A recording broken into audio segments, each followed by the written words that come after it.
नमस्कार दोस्तों, स्वागत है आपका एक बार फिर हमारे इस YouTube चैनल में। उम्मीद करते हैं आप सब अच्छे होंगे।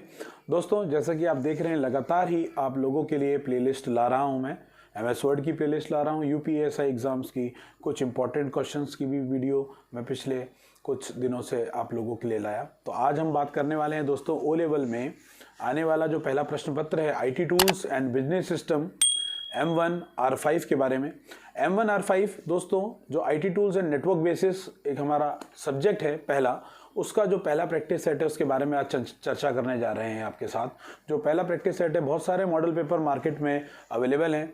जनवरी 2022 में होने वाली परीक्षा के लिए जो इम्पोर्टेंट प्रश्न पत्र हैं जिसमें से प्रैक्टिस सेट है, उसमें से आज पहला प्रैक्टिस सेट आप लोगों के लिए लेकर मैं आया हूं। तो आज डिस्कस करेंगे आपसे 40 नंबर के उन प्रश्नों के बारे में, वो प्रश्न किस तरीके से कार्य करते हैं, वो प्रश्न कितने इंपॉर्टेंट हैं। आइए ले चलते हैं आपको अपनी कंप्यूटर की स्क्रीन पर और रूबरू कराते हैं उन प्रश्नों के साथ। कि दोस्तों आप स्क्रीन पर देख पा रहे हैं, यहाँ पर हमारा मॉडल पेपर है M1 R5 IT tool and network basis का।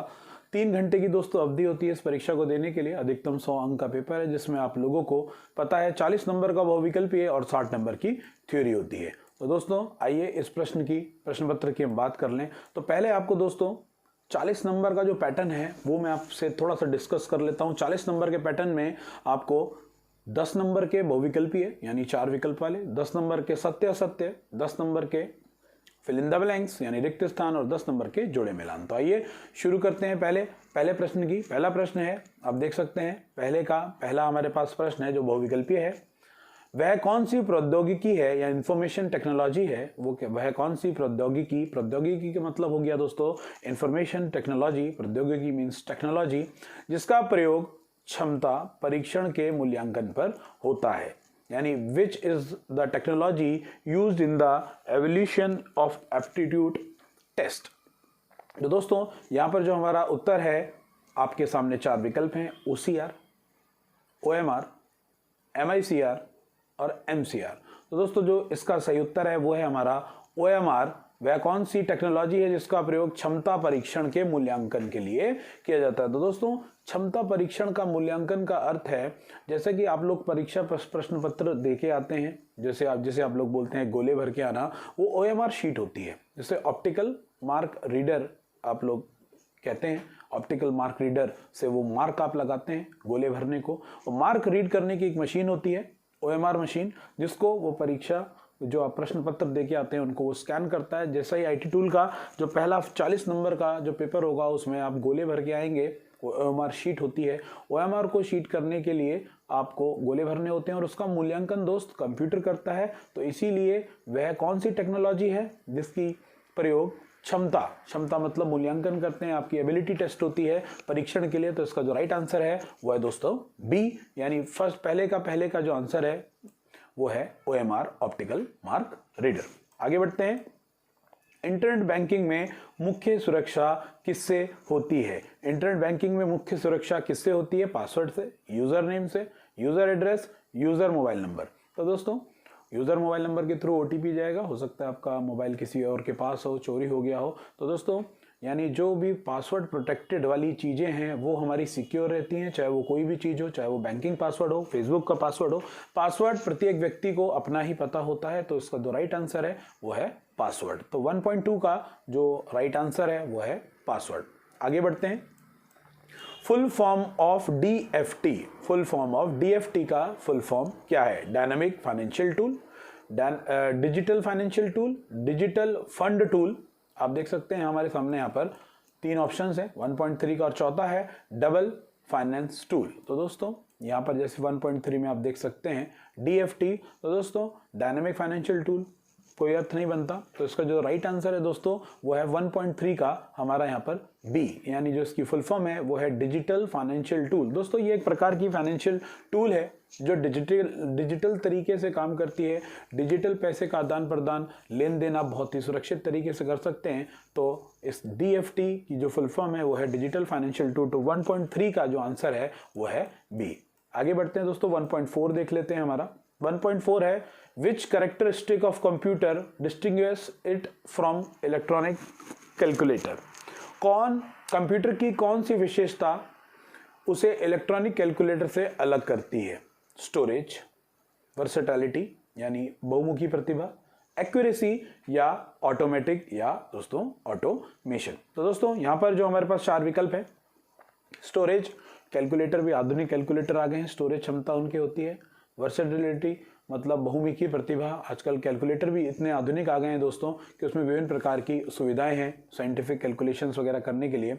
एक्यूरेसी और ऑटोमेशन, ऑटोमेशन कैलकुलेटर करता ही है, तो जो इसका राइट आंसर है दोस्तों यानी परिशुद्धता, यानी पहले के चौथे का जो राइट आंसर है वो है एक्यूरेसी। सटीक तरीके से कंप्यूटर हमें आंसर देता है, इलेक्ट्रॉनिक कैलकुलेटर से अलग करता है वो एक्यूरेसी, यानी परिशुद्धता बहुत ज़्यादा बेहतर होती है हमारी कंप्यूटर की। यानी कंप्यूटर की कौन सी विशेषता उसे इलेक्ट्रॉनिक कैलकुलेटर से अलग करती है, तो वह है उसकी परिशुद्धता।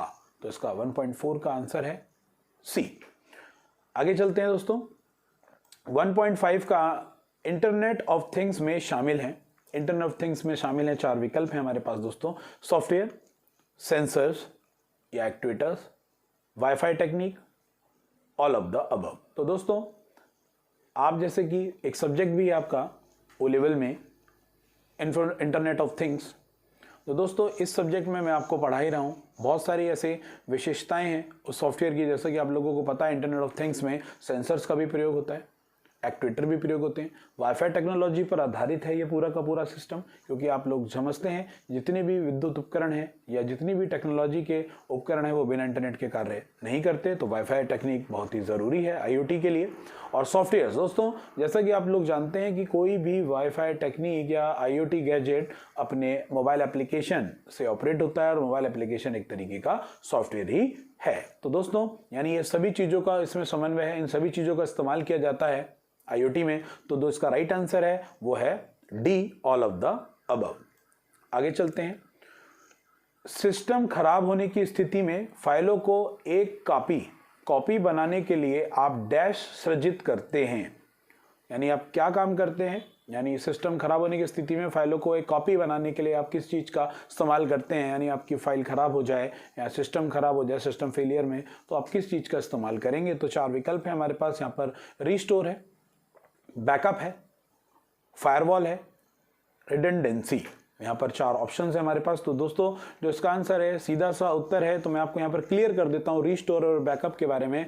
दोस्तों रीस्टोर की प्रक्रिया होती है आपके कंप्यूटर में उपस्थित डेटा स्टोर कराने वाली प्रोसेस को रीस्टोर कहते हैं। यानी जब आप अपना कंप्यूटर का डेटा देते हैं, यानी किसी भी क्लाउड स्पेस को या रीस्टोर कराने के लिए डेटा दिया जाता है, उस प्रोसेस को रीस्टोर कहा जाता है, और उसी प्रोसेस को बैकअप को लेने की प्रोसेस को बैकअप कहा जाता है। यानी तो दोस्तों सिस्टम खराब होने की स्थिति में फाइलों को एक कॉपी बनाने के लिए आप बैकअप का प्रयोग करते हैं, यानी रीस्टोर वापस से कॉपी लेना और बैकअप यानी देना। कंप्यूटर में उपस्थित डेटा को आप बचाना चाहते हैं तो आप बैकअप देंगे, और बैकअप देने के पश्चात अगर आपका सिस्टम फेलियर हो जाए तो उसको रीस्टोर कराएंगे। रीस्टोर मतलब वापस लाना। तो दोस्तों आप समझ चुके होंगे इसका राइट आंसर। तो सिस्टम खराब होने की स्थिति में आपको फाइलों की कॉपी बनाने के लिए जो विकल्प का इस्तेमाल है तो वो है बैकअप। तो इसका राइट आंसर है हमारे पास बी, 1.6 का बी। तो ये 6 प्रश्न थे दोस्तों। आगे चलते हैं, 1.7 की बात कर लेते हैं। 1.7 है वर्ण एनकोडिंग मानक कौन सा है जो प्रत्येक वर्ण को विशिष्ट संख्या प्रदान करता है, यूनिकोड, आस्की कोड, NE1 या IBM। तो 1.7 है दोस्तों, वर्ण एनकोडिंग मानक कौन सा है जो प्रत्येक वर्ण को विशिष्ट संख्या प्रदान करता है। तो यूनिकोड, आस्की, NE1, IBM। तो दोस्तों NE1 और IBM तो एक प्रकार की कंप्यूटर व कंप्यूटर की कंपनी है। आस्की दोस्तों हमारा एक standard American standard code for interchange इसकी फुल फॉर्म होती है, जैसा कि आप देख पा रहे हैं। तो दोस्तों वर्ण एनकोडिंग है, कहने का मतलब है एक एनकोडिंग का स्टैंडर्ड है आस्की कोड को, कि आप उसे किसी रूप में बदलकर अपने किसी भी कोड को, किसी भी लैंग्वेज को, किसी भी प्रकार की कोडिंग को देख सकते हैं। ऐसा कैरेक्टर है, ऐसी कोडिंग है, ऐसी प्रक्रिया है जो सिर्फ American standard code for information interchange में इस्तेमाल की जाती है। तो दोस्तों एनकोडिंग करने का जो मानक है वो है हमारा आस्की कोड। ये सारी प्रक्रिया आस्की कोड के अंतर्गत होती है। तो एक विशिष्ट प्रकार की संख्या प्रदान करती है, इसमें अलग अलग प्रकार की संख्या होती है जो एक नया कोड जनरेट करती है जिसका एक अलग मतलब होता है। तो 1.7 का जो राइट आंसर है वो है बी। आगे चलते हैं, 1.8 पे आ जाते हैं। 1.8 देख लेते हैं, किस प्रकार का दूर संचार हार्डवेयर आपको वेब में पहुंच की अनुमति देता है? ब्राउजर, एफटीपी, मॉडेम या आईआरसी। दोस्तों 4 विकल्प हैं। 1.8 की बात कर रहे हैं हम कि किस प्रकार का दूरसंचार हार्डवेयर आपको वेब में पहुंच की अनुमति देता है। तो दोस्तों ब्राउजर आप लोग जानते हैं, वेब ब्राउजर है, वेबसाइट को खोलने के लिए, ब्राउज करने के लिए इस्तेमाल करते हैं। एफटीपी फाइल ट्रांसफर प्रोटोकॉल एक तरीके का नियमावली है। आईआरसी इंटरनेट रिले चैट है, ये चैटिंग से रिलेटेड है, चैट से रिलेटेड है। मॉडेम का मतलब होता है दोस्तों मॉड्यूलेशन और डीमॉड्यूलेशन। तो आप लोग बहुत बेहतर से जान चुके हैं, कई बार मैंने इस टॉपिक को आप लोगों से डिस्कस भी किया है कि इंटरनेट पर किसी भी प्रकार से जुड़ने के लिए आपको मॉडेम की बहुत जरूरी आवश्यकता होती है, क्योंकि डिजिटल सिग्नल से एनालॉग में और एनालॉग सिग्नल से डिजिटल सिग्नल में बदलने की प्रक्रिया मॉडेम की होती है। इसकी फुल फॉर्म मॉड्यूलेशन व डीमॉड्यूलेशन है। तो दूर संचार, किस प्रकार का संचार हार्डवेयर और आपके वेब में पहुंच की अनुमति देता है? तो दोस्तों वो है आपका सी यानी मॉडेम। आगे बढ़ते हैं 1.9 पर। स्मार्ट फैक्ट्री क्या है? स्मार्ट फैक्ट्री क्या है दोस्तों? स्मार्ट फैक्ट्री क्या कहलाती है? 1.9 देख लेते हैं, इसके विकल्प ये रहे दोस्तों। ए ऑप्शन है, कारखानों और लॉजिस्टिक सिस्टम में मानव बातचीत के बिना खुद को संचालित और व्यवस्थित करेंगे। रोबोट जो लोगों की जगह लेंगे। बोथ, ए व बी दोनों, या उपयुक्त में से कोई नहीं। तो दोस्तों 1.9 में क्या कह रहा है प्रश्न? Smart factory. दोस्तों स्मार्ट फैक्ट्री क्या होती है? जो स्मार्टली वर्क करे, यानी अपने आप निर्देश दे, अपने आप काम करे, व्यवस्थित हो, यानी किसी के निर्देश के अनुसार एक मशीन का निर्देश दूसरी मशीन माने और वो उसको फॉलो अप करे और काम करे। तो कारखानों और लॉजिस्टिक सिस्टम जो मानव बातचीत के बिना खुद को संचालित और व्यवस्थित करे, यानी एक मशीन दूसरी मशीन का आदेश मानकर काम करे। दोस्तों यही आईओटी गैजेट का एक महत्वपूर्ण अवयव है। आईओटी हमारा सब्जेक्ट यही कहता है कि जो मशीनें काम करें वो आपस में व्यवस्था बना के अपनी बुद्धिमत्ता के आधार पर कार्य करें। तो स्मार्ट फैक्ट्री इसी का उदाहरण है। तो दोस्तों इसका राइट आंसर ए होगा, कारखानों और लॉजिस्टिक सिस्टम जो मानव बातचीत के बिना खुद को संचालित और व्यवस्थित करें। तो 1.9 का दोस्तों यहाँ पर ए आंसर है। आगे बढ़ते हैं 1.10 को देख लेते हैं। दस्तावेज को टेक्स्ट को कट करने के लिए कुंजी दबाएं। तो बहुत बार बता चुका हूं, कट की शॉर्टकट कमांड कंट्रोल एक्स होती है। ये सभी लोग आंसर दे चुके होंगे। कंट्रोल एक्स कट की, कॉपी की कंट्रोल सी और कंट्रोल वी पेस्ट की। ये दोस्तों 10 प्रश्न थे बहुविकल्पीय, जो उम्मीद करता हूं आप लोगों ने सफलतापूर्वक मेरे साथ हल कर लिए होंगे। किसी भी प्रकार के सुझाव के लिए आप कमेंट बॉक्स में मुझे लिख सकते हैं। आगे बढ़ते हैं, सत्य असत्य को जान लेते हैं दोस्तों। सत्य असत्य, लिब्रे ऑफिस राइटर में न्यूनतम जूम साइज 20% होता है। तो दोस्तों जैसा कि आप लोगों ने पढ़ा था, आपको कुछ अंतर भी बताने की बात करी थी मैंने लास्ट टाइम पे, आपसे कुछ डिफरेंस चर्चा करेंगे लास्ट मोमेंट पर। तो दोस्तों जैसे कि आप लोगों को पता है कि एमएस वर्ड में जूम साइज 10% होता है। तो यहाँ पर ये जो 2.1 का जो पहला क्वेश्चन है ये ट्रू है, यानी 2.1 का जो पहला क्वेश्चन है वो ट्रू है, क्योंकि लिब्रे ऑफिस राइटर यानी एमएस ऑफिस में वर्ड, लिब्रे ऑफिस में राइटर होता है, और इसका जो न्यूनतम जूम साइज है वो 20% होता है दोस्तों। तो इसलिए ये सत्य होगा। आगे बढ़ते हैं 2.2 देख लेते हैं। एक क्लाइंट सर्वर नेटवर्क एक नेटवर्क है जिसमें केवल एक कंप्यूटर सर्वर है और दूसरे कंप्यूटरों जिनको क्लाइंट कहते हैं को सेवाएं प्रदान कर सकता है। 2.2 की बात कर रहे हैं दोस्तों, एक बार फिर समझ लेते हैं। एक क्लाइंट सर्वर नेटवर्क एक नेटवर्क है जिसमें केवल एक कंप्यूटर सर्वर है और दूसरे कंप्यूटरों को क्लाइंट कहते हैं जो उनको सेवाएं प्रदान करता है। तो सीधी सी बात है, एक कमरे में 10 कंप्यूटर लगे हैं दोस्तों, एक सर्वर मशीन होती है और बाकी सारे 9 कंप्यूटर उसी सर्वर मशीन से कनेक्टेड होते हैं और वो सर्वर मशीन उन 9 मशीनों को सेवाएं प्रदान कर रहा होता है। तो इसीलिए 2.2 का यह प्रश्न ट्रू है। इसीलिए मैंने आपको बोला है कि ये प्रश्न बहुत ध्यान से पढ़ने वाले होते हैं दोस्तों, इसी में आंसर छुपा होता है। ये लाइन क्या बोल रही है कि आपके पास एक सर्वर मशीन है और वह मशीन अन्य कंप्यूटरों से कनेक्टेड है और वह उनको सेवाएं प्रदान कर रही है। सेवाएं प्रदान करने का मतलब वो उनको सुचारू रूप से चला रही है। तो ये 2.2 का राइट है, ट्रू है।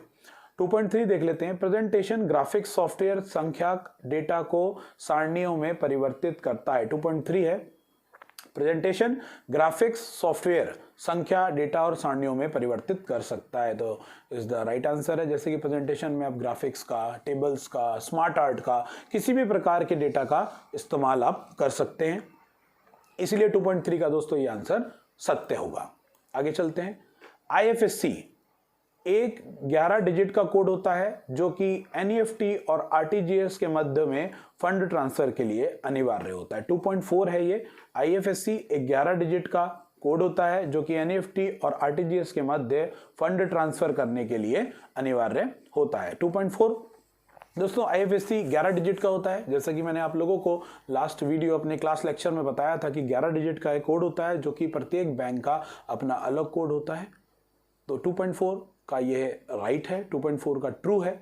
जो NEFT और RTGS दोस्तों जिसी प्रकार के आप पैसों का लेन देन करने के लिए जब आप जाएंगे तो आप लोगों को विदित होगा कि आपको बैंक खाते के साथ IFSC कोड डालना बहुत ही आवश्यक होता है। IFSC कोड 11 डिजिट का होता है।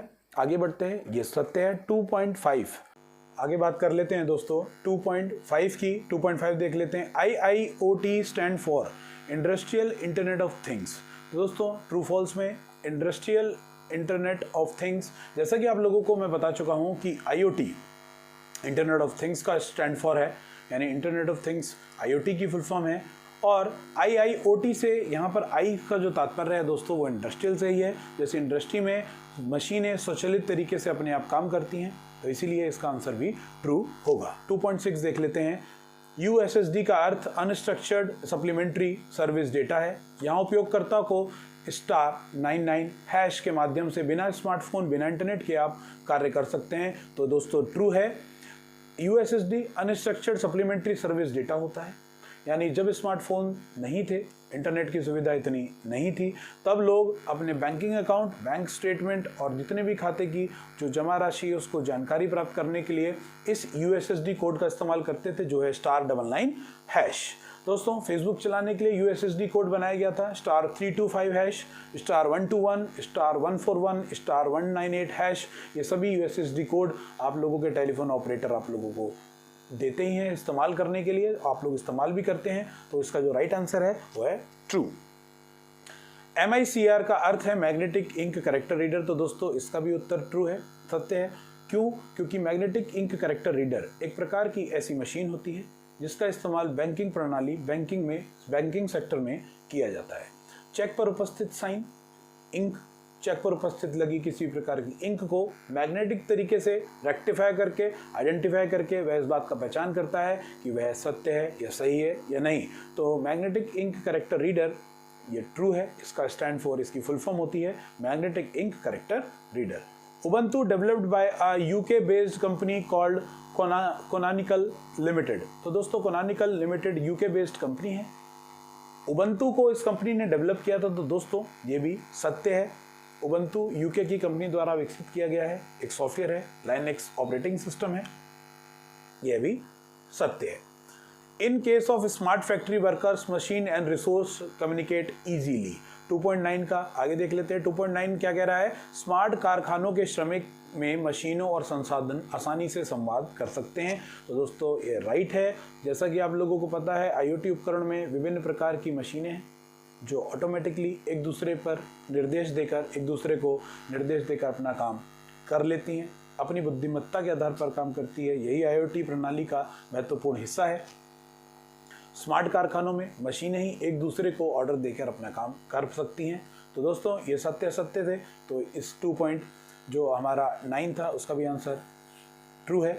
आखिरी है सत्य में। उबंटू डेस्कटॉप OS भी सर्वर के रूप में काम करता है, लेकिन विंडोज़ डेस्कटॉप OS सर्वर का सपोर्ट नहीं करता है। तो दोस्तों ये सत्य बात है। जो Ubuntu desktop open source server है, OS है, वो सर्वर के रूप में काम करता है, परंतु जो हमारा विंडोज़ डेस्कटॉप का जो सर्वर है वो OS के लिए काम नहीं करता। तो ये भी लाइन हमारी सत्य होगी। आगे बढ़ते हैं। हम यहाँ पर देख लेते हैं कुछ जोड़े मिलान। आपको जो तीसरा प्रश्न मिलेगा बहुविकल्पीय ऑब्जेक्टिव पोर्शन में 40 नंबर में, तो आपको 2 कॉलम मिलेंगे, एक X कॉलम और Y कॉलम। तो आपको X कॉलम से Y कॉलम को मैच करना होगा, जैसे कि हम लोग मैच करते हैं। पहला इलेक्ट्रॉनिक कंप्यूटर था। तो दोस्तों पहला इलेक्ट्रॉनिक कंप्यूटर था हमारा Mark 1। तो 3.1 का जो सही उत्तर है वो हो जाएगा B।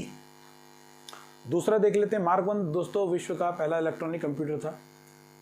एक सुपर कंप्यूटर की स्पीड मापी जाती है। तो दोस्तों सुपर कंप्यूटर की जो स्पीड मापी जाती है तो 3.2 का जो राइट उत्तर है वो है सी, नैनो सेकेंड और पिको सेकेंड में सुपर कंप्यूटर की स्पीड मापी जाती है। मदरबोर्ड 3.3 का जो मदरबोर्ड है उसका जो राइट उत्तर है दोस्तों वो है D, the main circuit board of a micro computer. Computer का मेन बोर्ड, कंप्यूटर का दिल भी कहते हैं दोस्तों मदरबोर्ड को। तो एक माइक्रो कंप्यूटर का मुख्य सर्किट बोर्ड होता है जिसमें कंप्यूटर के सभी हार्डवेयर उपकरण उसी से जुड़े होते हैं, तो वो होता है दोस्तों हमारा मदरबोर्ड। तो 3.3 का आंसर हो गया यहाँ पर डी। कंप्यूटर में अनेक अतिरिक्त स्टोरेज लोकेशन को कहते हैं। तो दोस्तों कंप्यूटर में विभिन्न प्रकार की लोकेशंस, स्टोरेज की लोकेशंस होती हैं, जैसे hard disk, RAM, cache memory या फिर रजिस्टर। तो इनमें से देख लीजिए आपको कौन सा इन विकल्पों में आपको यहाँ पर दिख रहा है। तो आपको यहाँ पर साफ शब्दों में एफ वाला जो उत्तर है रजिस्टर मेमोरी नजर आ रही है। तो इसका जो राइट आंसर है, राइट उत्तर है वो है आपका रजिस्टर, एफ। 3.4 का होगा आपका एफ। एक विशेष क्षेत्र जहाँ पर हम टेक्स्ट लिख सकते हैं वह दस्तावेज के प्रत्येक पृष्ठ पर दिखाई देता है। जैसे कि मैंने क्लास में आप लोगों को बताया है कि वह स्थान जहाँ पर एक बार लेखन कार्य लिखने पर वह हमारे सभी पेजों पर दिखाई देता है वह है दोस्तों हेडर फुटर, जो एक बार लगाने पर ऑटोमेटिकली सभी पेजों पर प्रदर्शित होगा। हेडर पेज के शीर्ष पर, फुटर पेज के तल पर प्रदर्शित होता है। तो इसमें आप देख लीजिए कौन सा उत्तर है हमारे सामने यहाँ पर हेडर आपको नजर आ रहा है, तो इसका आंसर है जी, 3.5 का जी। लिब्रे ऑफिस इम्प्रेस में किस की का प्रयोग प्रेजेंटेशन को समाप्त करने के लिए किया जाता है। तो दोस्तों लिब्रे ऑफिस इम्प्रेस हो या पावर पॉइंट, MS ऑफिस का पावर पॉइंट हो, सभी में पावर पॉइंट यानी स्लाइड शो का जो स्लाइड शो को समाप्त करने के लिए, प्रेजेंटेशन एंड करने के लिए हम एस्केप बटन का प्रयोग करते हैं। तो 3.6 का जो राइट आंसर है वो है एस्केप यानी H। USB क्या है? तो दोस्तों USB है एक डिवाइस से कनेक्ट करने का एक पोर्ट है। आप देख सकते हैं इसका 3.7 का जो आंसर है वो आई है। पोर्ट टू कनेक्ट डिवाइस एक प्रकार का पोर्ट है जो आपके लैपटॉप में होता है, जिसमें आप माउस, कीबोर्ड या कोई भी मोबाइल फ़ोन या कैमरा, किसी USB device, external hard disk, इन सबको कनेक्ट कर सकते हैं। तो USB आपका पोर्ट टू कनेक्ट डिवाइस है, तो राइट आंसर है आई। आगे बढ़ते हैं, कीबोर्ड का बैक स्पेस काम करता है। तो दोस्तों ये भी मैंने आपको क्लास में एक प्रश्न बताया था। कीबोर्ड का बैक स्पेस काम करता है दाएं से बाएं ओर के प्रश्न को डिलीट करने के लिए, यानी कीबोर्ड का जो बैक स्पेस है वो बाईं तरफ का डेटा डिलीट करेगा। और क्लास में मैंने बताया था जो डिलीट बटन है वो आपके कर्सर से दाईं तरफ का डेटा यानी बाएं से दाईं तरफ का डेटा डिलीट करेगा और बैक स्पेस दाएं से बाईं तरफ का डेटा डिलीट करेगा। तो इसका जो राइट आंसर है दोस्तों वो राइट आंसर है it erases character to the left of the cursor. यह कर्सर के बाईं ओर करेक्टर को मिटाता है। संग्रहित वेब पृष्ठों का स्थान ज्ञात करने और प्रबंधन करने वाला सॉफ्टवेयर क्या कहलाता है? वेब पृष्ठों को दोस्तों, वेब पेजों को जो कलेक्शन करेगा, जैसे गूगल पे इतने सारे वेब पेज हैं, तो वो जिस भी वेबसाइट पर अपलोडेड होते हैं वो किसी ना किसी सर्वर में होते हैं। जैसे गूगल के ऊपर है तो गूगल के सर्वर में होगा। आप यूट्यूब पे कोई पोस्ट करते हो वीडियोस तो वह आपके गूगल के, क्योंकि यूट्यूब गूगल का एक भाग है, तो यूट्यूब पे जो वीडियो है वो गूगल के सर्वर में होती है। तो वेब पृष्ठ हो गए, वेब पेजेस हो गए, या कोई वीडियो हो गया, वीडियो लाइब्रेरी हो गई, तो वो सभी के सभी सर्वर, यानी 3.8 का जे आंसर सही होगा। कीबोर्ड को डिलीट की काम करता है। तो जैसा कि मैंने आपको बताया, तो इसका राइट आंसर होगा ए। जैसा कि आप लोगों को अभी पिछले ही कुछ विकल्प में मैंने बताया था कि बैक स्पेस करता है दाएं से बाईं ओर का लेखन कार्य डिलीट, और डिलीट बटन करेगा बाएं से दाएं साइड का डिलीट। तो it erase characters to the right of the cursor, यह कर्सर के दाईं साइड का करेक्टर डिलीट करता है। तो दोस्तों ये थे आपके कुछ match the following, match the words, जिससे आपको मैचिंग करनी होती है। 3.10 का जो उत्तर है वो हमारा ए है। तो इस तरीके से दोस्तों आप मैच करते हो, 10 नंबर के क्वेश्चंस आते हैं। आगे बढ़ते हैं, 4.1 को देख लेते हैं दोस्तों। 4.1 में आपके रिक्त स्थान भरने होते हैं। रिक्त स्थान आपको कुछ इस फॉर्मेट में दिए जाएंगे, आपको खाली स्थानों में रिक्त स्थान भरना होगा। तो आइए देख लेते हैं 4.1। किसी प्रेजेंटेशन को प्रिंट करने के लिए, दोस्तों ये प्रश्न थोड़ा सा गलत है क्योंकि यहाँ पर कंट्रोल P कहीं भी ऑप्शंस में नहीं है, तो आप इसको कंसिडर कीजिए। ये नॉर्मलाइजेशन के वक्त आप लोगों को पूरे नंबर मिल जाएंगे। इस तरीके का अगर कोई त्रुटिपूर्ण प्रश्न उपस्थित होता है तो आप लोगों को पता है किसी प्रकार का प्रिंट करने के लिए कंट्रोल P कुंजी का इस्तेमाल किया जाता है। तो इसका आंसर ई लगाएंगे, संशोधित होगा कंट्रोल P के साथ। प्रेजेंटेशन को प्रिंट करने के लिए कंट्रोल P दबाया जाता है। सूचना को प्रोसेसिंग में विभिन्न चरण हैं। इनपुट प्रोसेसिंग, तो दोस्तों सूचना को जो प्रोसेस करते हैं, इनपुट देने के बाद आपको क्या प्राप्त होता है, आउटपुट प्राप्त होता है। तो इसका 4.2 का जो आंसर है वो होगा हमारा आउटपुट।